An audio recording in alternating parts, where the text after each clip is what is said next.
Every 3 months, I would sit at my kitchen table and write a check. $28,500. That's what Riverside Preparatory School cost each time. I'd put the check in a white envelope, drive across town, and hand it to the lady at the front desk. My sister Rachel thought her boss was paying for it, some special scholarship program at his company. I let her believe that lie. For 3 whole years, I kept this secret. My nephew Tommy got to go to the best school in our city because of me, but Rachel never knew. She thought I was just her baby sister who worked at a boring office job. She had no idea I owned 3 coffee shops that made enough money for me to help Tommy. I didn't need a thank you. I just wanted Tommy to have a better future than what Rachel could give him with her small paycheck. It was a cold Monday morning when the school called me. Not Rachel, me. "Miss Peterson, we need to talk about next term's payment. It's due in 5 weeks. The lady on the phone sounded worried. I looked at my calendar. The big red circle marked December 15th. Payment day. I always paid early, never missed once. "I'll take care of it," I told her. Then my phone buzzed. Rachel had sent me a text message. "Big news, got a boyfriend. His name is Marcus. He's a doctor. Finally dating someone who has money. Can't wait for Thanksgiving so you can meet him. Maybe you'll learn what success looks like, lol." I read that message 3 times. Learn what success looks like. From my older sister who had been secretly helping for 3 years, I closed my calendar without marking down the payment date. Something inside me felt different. Wrong. Like a tiny voice saying, "Wait, don't pay yet." Thanksgiving week came fast. Rachel's house smelled like turkey and sweet potatoes when I walked in. Tommy ran past me without saying hello. He was 14 now, tall and always looking at his phone. "Tommy, say hi to your Aunt Lisa," Rachel yelled from the kitchen. "Hey," he said, not looking up. Marcus stood in the living room wearing an expensive suit. He shook my hand really hard like he was trying to prove something. "You must be the little sister. Rachel tells me you work in an office. That's nice." "Simple work for simple people." He laughed. Rachel laughed too. I smiled, but my stomach felt sick. Simple work. My 3 coffee shops made more money than most doctors earned, but I said nothing. I went to the kitchen to help Rachel's friend bring out food. The dining room table was covered with dishes. Everyone talked loud and ate lots of food. After dinner, people went to different rooms. Some watched football on TV. Kids played video games downstairs. I walked into the hallway to find the bathroom. That's when I heard them. Rachel, Marcus, and Tommy. They were in the kitchen. The door was open just a crack. "I'm just saying Lisa has been alone forever. If she tried harder and got a real job, maybe she'd find someone." That was Rachel's voice. "Mom, she's such a loser. Always trying to buy our love." Tommy laughed when he said it. My heart stopped. "Did you see those concert tickets she gave me last month? $200, like that makes her cool or something. She's just sad." "Tommy, don't be mean." But Rachel was giggling. "Okay, maybe a little mean, but you're not totally wrong. She tries really hard. It's kind of embarrassing." Marcus joined in. "Some people never figure out how to be successful. They just exist. At least she's not asking you for money, right?" "Oh God, no, she wouldn't dare." "I think seeing me with you makes her feel bad about herself. Must be hard being the sister who never made anything of her life." I stood there holding my empty cup. The concert tickets Tommy mentioned cost me $340. I'd waited online for 2 hours to get them because he loved that band. My hand went to my pocket. I pulled out my phone. My banking app opened. I found the school payment section. My fingers moved fast. Cancel automatic payment for Tommy Anderson. Student number 8,492,637. I typed a message to the school. "Hello, this is Lisa Peterson. Please stop all payments for Tommy Anderson. I will not pay anymore. His mother Rachel Anderson should get all the bills from now on. The fall term is already paid. Nothing else will come from me." I pressed send. My hands were shaking, but I felt calm. Strange, I walked back into the kitchen with a big smile. "Who wants apple pie?" Everyone looked at me. Rachel's face went red for just a second, like maybe she knew I'd heard something. But then Marcus said yes to pie and everyone forgot about it. I stayed for 2 more hours. I helped wash dishes.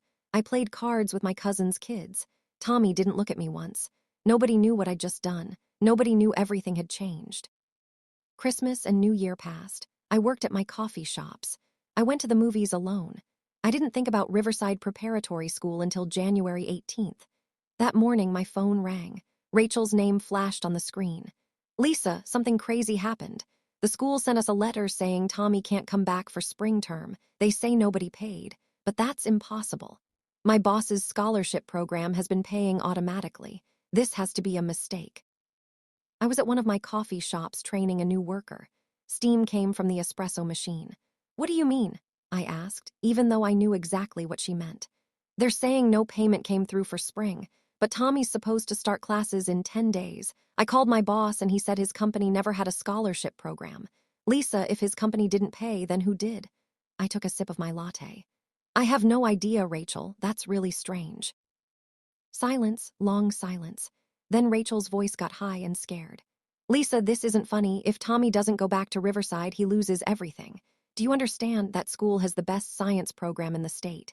His teachers wrote his college recommendation letters. His friends are there. We can't afford that school. It costs almost $30,000 every few months. Wow, that's a lot of money. Can you help us? Maybe loan us the money just for this one term. I'll pay you back, I promise. Loan her money. The same person who called me a loser 2 months ago. The same person who laughed with her boyfriend about how I never made anything of my life. Rachel, I can't loan you $28,500. I work a simple office job, remember? Simple work for simple people. That's what Marcus said. Another pause. What? Lisa, what are you talking about? Why don't you ask Marcus? He's a doctor. Doctors have lots of money. Or maybe your boss can help since you thought he was paying all along. Lisa, please, I'm begging you. I hung up. The text messages started right away. Rachel sent 15 messages in 1 hour, then my dad called, then my uncle, then Rachel's best friend. Everyone said the same thing. Tommy needed help. This would ruin his future. Family helps family. I didn't answer any of them. I turned off my phone and went home. 4 days later, my dad showed up at my apartment. He knocked on the door until I answered. Lisa, we need to talk right now. I let him in. He sat on my couch looking tired and confused. Rachel went to the school today. They showed her payment records, your name, your bank account. You've been paying Tommy's school bills for 3 years. You spent almost $90,000. Is this true? Yes. Why would you do that? Because Tommy deserved a good education. Rachel couldn't afford it. I could, so I paid. My dad rubbed his face. And now you stopped. Correct. This is about Thanksgiving. Rachel told me you might have heard them talking. I looked at my dad, his gray hair, his old sweater. He'd always loved Rachel more. She was the firstborn, the golden child. Tommy called me a loser who tries to buy love. Rachel agreed. Marcus said some people never figure out how to be successful. They said I was embarrassing and sad. So yes, Dad, this is about Thanksgiving. Sweetheart, they feel terrible. Good. You can't just stop paying. Tommy already registered for spring classes. He joined the debate team. This will destroy him. Then Rachel should have thought about that before raising a son who makes fun of the aunt who pays his school bills. Lisa, come on. Dad, I'm done. Tommy can finish fall term because I already paid. After that, they're on their own. You're being cruel. No, Dad, I'm being smart. I spent 3 years and almost $90,000 helping people who think I'm a joke. That stops now. He left without saying goodbye. I locked the door and made myself dinner. For the next week, I ignored everyone. Rachel called 20 times. My uncle sent long emails. My cousin tried to visit. I pretended I wasn't home. I knew what was happening. Rachel was panicking. She was trying to get financial aid, but that takes months to apply for. She was asking Marcus for help, but turns out his doctor job wasn't real. He worked at a pharmacy counting pills. Not exactly $28,500 rich. My dad was mad at me. My whole family thought I was being mean, but nobody asked why I'd been paying in the first place. Nobody wondered why I'd kept it secret. Nobody cared until the money stopped. 3 weeks after spring term should have started, Rachel came to my office. She looked awful. Her hair was messy. Her eyes were red. She'd been crying. He has to go back to public school, she said. Her voice was quiet, broken. All his friends are at Riverside. His college applications depend on the robotics team there. This ruins everything. You should have thought about that. Lisa, I'm sorry. I'm so sorry. We were drunk and stupid. Tommy's just a kid who says dumb things. Please don't punish him because I'm an idiot. I'm not punishing anyone. I'm just not paying for someone who thinks I'm a loser anymore. That seems fair. What do you want? You want me to beg? Fine. I'm begging. You want me to say you're better than me? Fine. You're better. You're smarter. You're more successful. You've always been better. Please, Lisa. Just one more term. Rachel, I don't want you to beg. I want you to understand something. I spent 3 years and almost $90,000 so your son could have chances you couldn't give him. And you thanked me by laughing at me in your kitchen. Not to my face, which would have been brave, but behind my back while I was getting dessert. She was crying hard now, shaking. I know. And I hate myself. Please, I'll do anything. Just help us one more time. You had 3 years to ask who was paying. You never asked once. You just believed some made-up story about a scholarship because it was easy. I'm an idiot, I know. What do you want from me? I looked at her, my big sister, the one who always had everything. The pretty one, the popular one, the one who got married first, the one everyone loved, the one who made me feel small my entire childhood. I want you to tell Tommy the truth. That his loser aunt paid for 3 years of expensive school. That the woman he made fun of for buying his love actually spent almost $90,000 on his education. I want him to know that while he was calling me sad and embarrassing, I was paying for his entire future. He knows. I told him yesterday. He feels horrible. Good. Feeling horrible teaches you things. Lisa, please. The answer is no, Rachel. Find another way. Maybe Marcus can help since he's so successful. Or maybe Tommy can go to public school and learn to be grateful. She walked out crying. That night, a new number texted me. Aunt Lisa, it's Tommy. Mom gave me your number. I know you hate me now. I just wanted to say I'm sorry. You were always nice and I was mean. I understand if you never want to see me again. I stared at those words for a long time. Part of me wanted to fix everything, to send the money and make it all okay. But I remembered standing in that hallway, holding my empty cup, hearing my nephew call me a loser while my sister laughed. I typed back, I don't hate you, but you need to learn that words hurt people. Actions have consequences. You're 14, not 4. You knew what you were saying was mean. 3 dots appeared, then disappeared, then appeared again. I know, I'm really, really sorry. I have to leave Riverside. Mom can't pay and we don't get financial aid because she makes too much money. I start public school on Monday. The old me would have broken, would have paid, would have saved the day.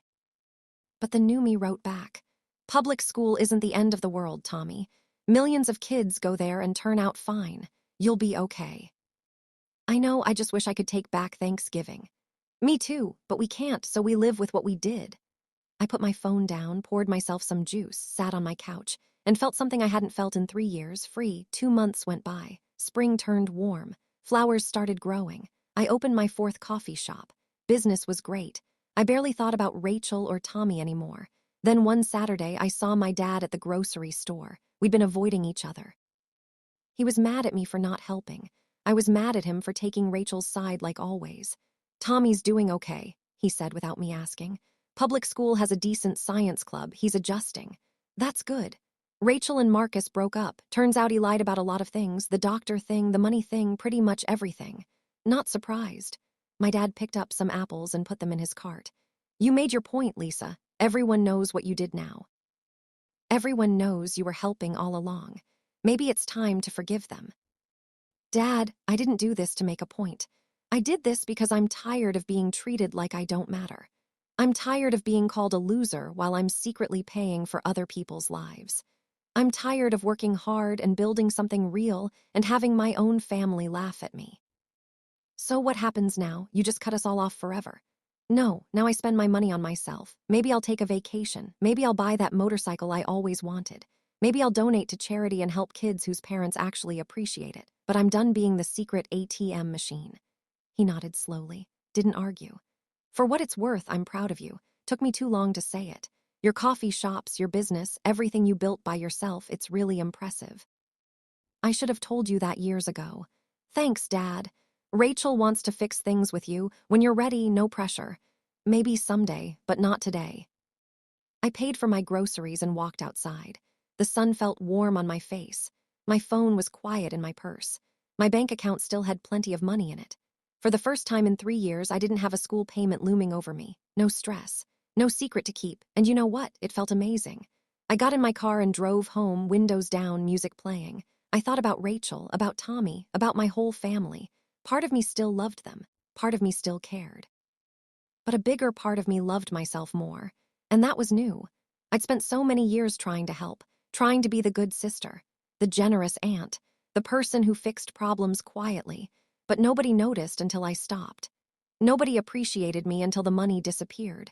That taught me something important. Sometimes the best thing you can do for yourself is walk away. Sometimes saying no is braver than saying yes. I pulled into my driveway and sat there for a minute. My phone buzzed, a text from Rachel. I know you don't want to talk. I just wanted to say thank you for the 3 years, for giving Tommy chances I couldn't. I was horrible to you and you still helped us. I'll never forget that. I hope someday you can forgive me. I read it twice. Didn't respond. Maybe I would forgive her eventually. Maybe Tommy and I would talk again. Maybe my family would understand why I did what I did. Or maybe they wouldn't. Maybe they'd always think I was cruel for stopping the payments. Maybe they'd never really get it, but that was okay, because I got it. I understood my own worth now, and that was enough. I walked into my apartment, made myself dinner, and watched a movie. Alone. Happy. Free. And for the first time in my entire life, I didn't feel like the little sister who needed to prove anything to anyone. The next morning, I woke up and checked my bank account. All that money still sitting there. Money that used to disappear every 3 months. Money that I'd given away without a second thought. I smiled. Then I opened my laptop and booked a flight to Hawaii. 2 weeks, beach, sun, no family drama, just me. Because I'd spent 3 years paying for someone else's dream. Now it was time to pay for my own. And that felt like the best investment I'd ever made.